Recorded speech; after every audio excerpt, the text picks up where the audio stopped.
Government data shows illegal migrant crossings at the southern border remained under 60,000 for the fourth consecutive month.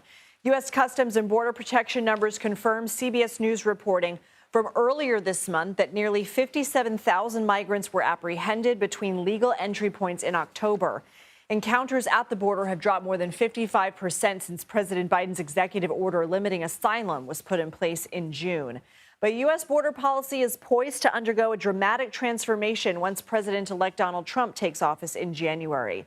Earlier this week, Trump indicated in a Truth Social post he would declare a national emergency and utilize the U.S. military assets to carry out mass deportations of undocumented migrants. So far, it's unclear how the president-elect would use these military assets and whether his plans are legal.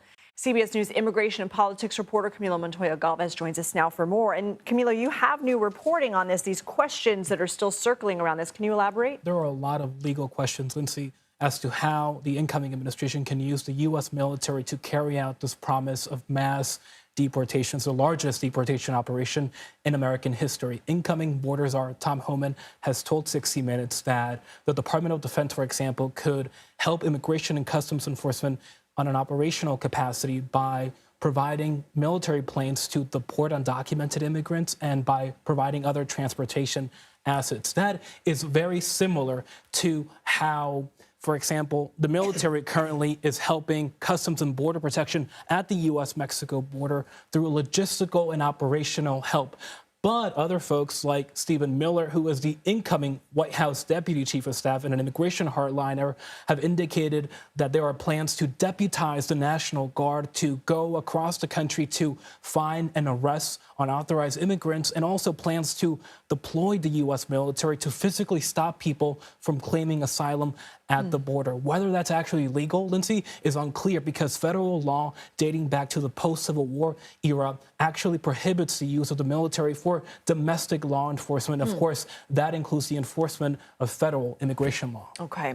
Texas officials have offered more than 1,400 acres of land, its own borderland, to Trump so that the administration, it's state-owned rather, so the administration can build deportation facilities. I mean, this sounds like something that would be a costly possible endeavor, a lengthy endeavor. How would that work? Sure. So the land commissioner in Texas has effectively offered the Department of Homeland Security and the incoming Trump administration land in Stark County, Texas, near the U.S.-Mexico border, just across the Rio Grande, to basically set up facilities to detain and hold immigrants who are awaiting deportation as part of this massive deportation operation.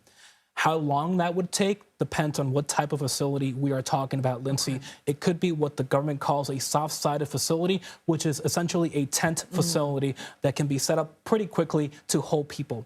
Another legal and political question is whether Texas also allows the incoming administration to deputize state troopers, the Texas Department of Public Safety, and the Texas National Guard to carry out immigration enforcement.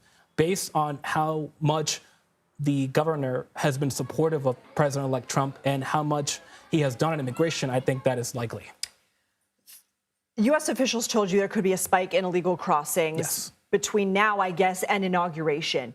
Why is that? Why do they feel that way? Well, they believe that many smugglers who control migration along the U.S.-Mexico border in many respects— Control meaning the message and the money. And the movement of people, too, the illicit movement of people. They will tell migrants that the time to cross is now before President-elect Trump takes office, because he will reinstate policies like the Remain in Mexico program that requires migrants to await their asylum hearings in Mexico on the other side of the U.S.-Mexico border, and that the incoming administration is going to make it much harder for asylum seekers and migrants to stay in the U.S. So far, that spike, we should note, has not materialized, Lindsay, but we still obviously have a couple weeks left. Okay, Camilo Montoya-Galvez, thank you.